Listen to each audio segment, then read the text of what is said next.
Okay, here we go. We're going into value and space. We're also going to be, or depth. And we're also going to be talking about perspective in this one, okay? Here we go.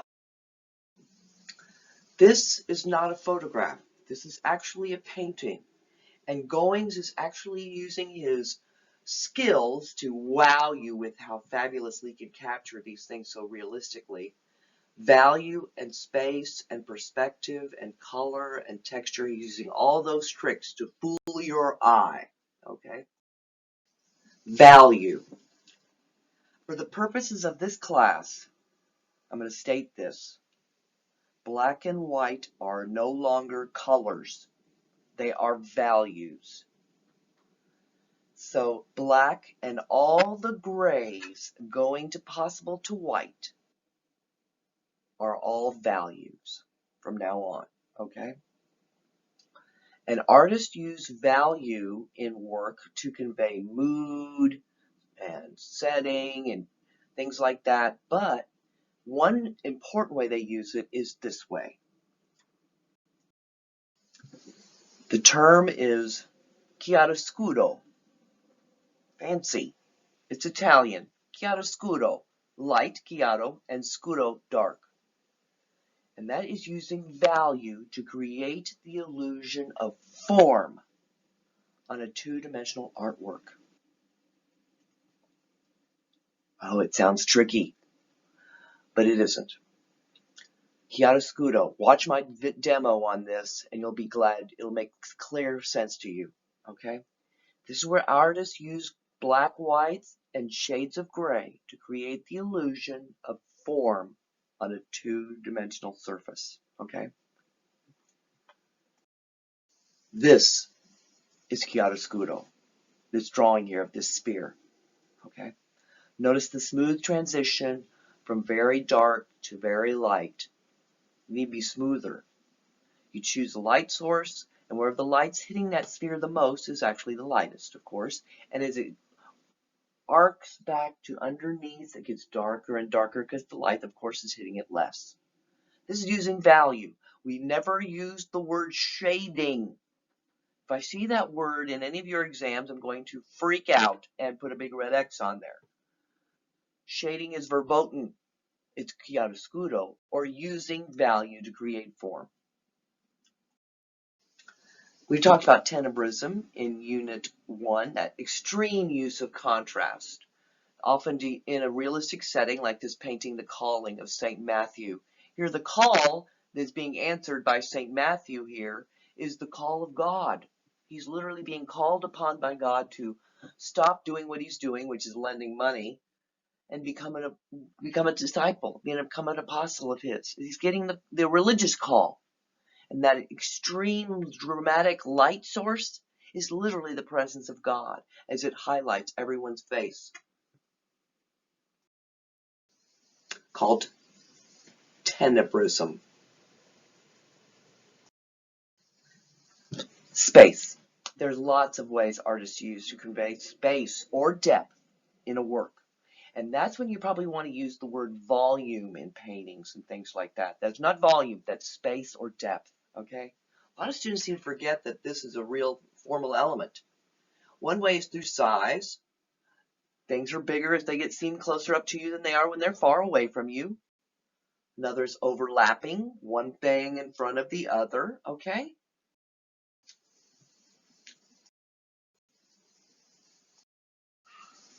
Or how about this pine tree screen? This is a very large Japanese painting.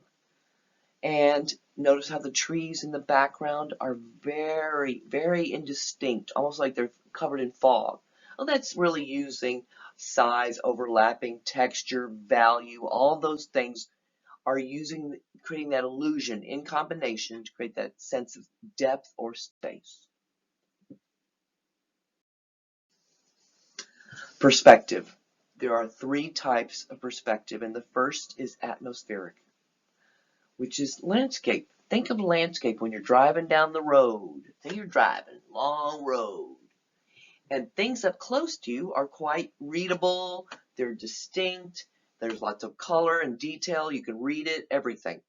But as they a mile or 2 or 3 in front of you, they're very fuzzy. That's atmospheric perspective. That's literally the amount of air, atmosphere, is getting in your way. It increases more and more the farther away things are from you. That's use of atmospheric perspective. And in art, it comes up a lot, especially here. Don't say volume is in this word. No, the deep space that's conveyed by the use of atmospheric perspective is what we see in this Durand painting. Notice how dark and rich and detailed the first part, the front part of the painting is. Much larger everything seems to be. And as you get back to the second level, the color's a little less rich. The detail's a little less focused. And then the third part, it's even less rich and less focused. Fourth, fifth, each receding back creates that illusion of incredible space or depth.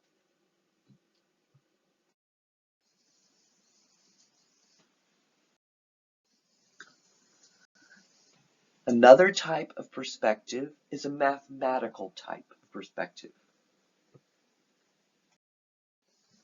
Isometric perspective.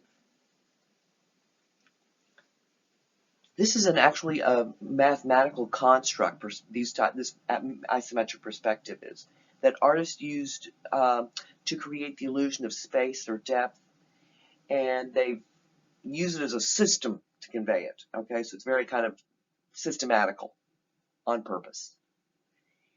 Here they use the spatial lines just to go on perfectly equidistant. That's why it's called isometric. The spatial lines never meet. And what that means is that isometric perspective does not take into consideration that things get smaller as they appear to you. They don't seem to get smaller as they recede away from you in space. The person sitting up right next to you is much larger than the person sitting, say, maybe 25, 35, 55, 75, 155 feet away. They each get increasingly smaller. Isometric perspective does not take that into consideration for one major purpose, for clarity. It's on purpose. You'll see this a lot in the works of China and Japan because they're telling you stories, but you'll see it a lot in this type of work. Video games and any kind of interior design, furniture design. If you go to the Home Depot and you want to design a kitchen, you're probably going to design on some kind of software like this. And it's meant to be clear so that you know where you're going. You see a little bit more around you. You see that these things do look three-dimensional, but they look a little funny, don't they? It looks a little bit like it's flipping up on you. The space isn't quite as realistic as it could be.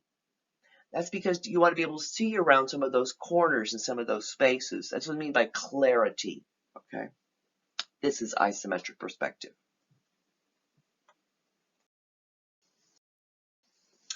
This is the third type of perspective, linear perspective. Artists learn this, and then they put it away if they really can, okay? It's a very handy tool, but it's limiting, and I'll tell you why in a little bit. Linear perspective was developed in the 1500s with a bunch, mostly Italians, they think, mostly developed this mathematical system. But it does take into consideration that things get smaller from you as they recede in space, and that's what makes it different than isometric perspective. Okay? There are three main types of linear perspective. One-point perspective.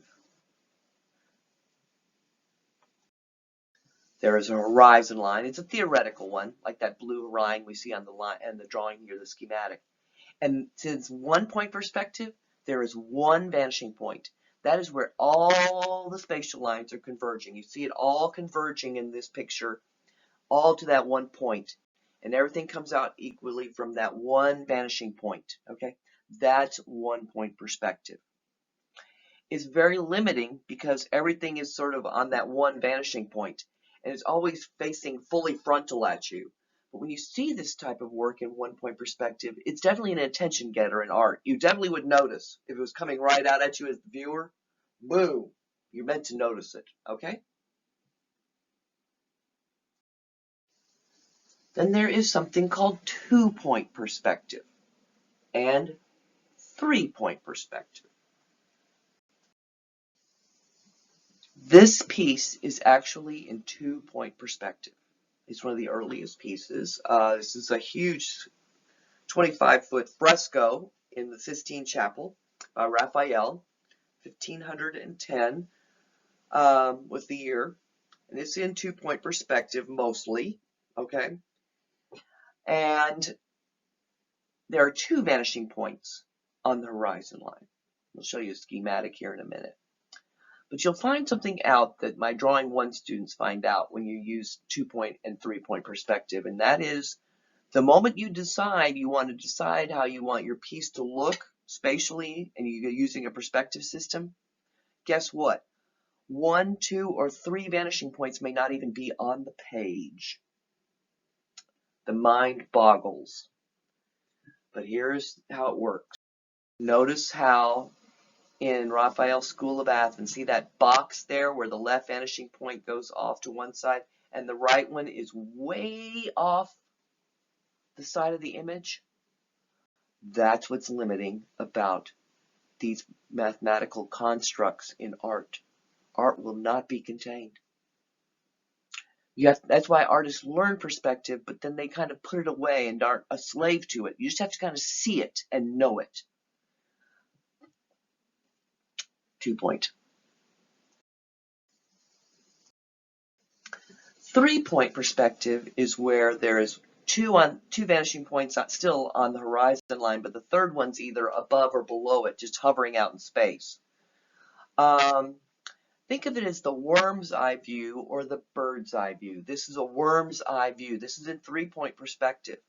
And we're meant to look like we're kind of flying over the top of these buildings. Okay?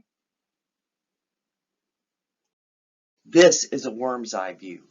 This is actually one of my works, where the building tends to loom up over the top of you. Okay? And you're just a little worm or something coming up on it. Okay? That is 3-point perspective. Take a look at the perspective activity, and the schematics will be in there. You'll be required to draw isometric 1 and 2-point, not 3, okay? And there's YouTubes that I believe embedded in that, which will help you. Short. Foreshortening is the last one. This is an extreme attention getter. Think of a fist, someone's fist sort of parked right in front of your nose, just with their fist right in your face. That viewpoint is foreshortening. It's used a lot in advertising. It's an attention getter, just like contrast and 1-point perspective. You're generally meant to focus in. Something's really thrusting out at you. This is the first time we actually see it in art, and you'll probably see this piece again later this semester. If we were to stand this Christ up, his limbs would be too short for the rest of his body, wouldn't it? Well, to create the illusion of his feet and arms thrusting out at us, Andrea Mantegna had to shorten his calves and his forearms to make it convincing visually. That's why it's called foreshortening. Okay? This concludes the lecture.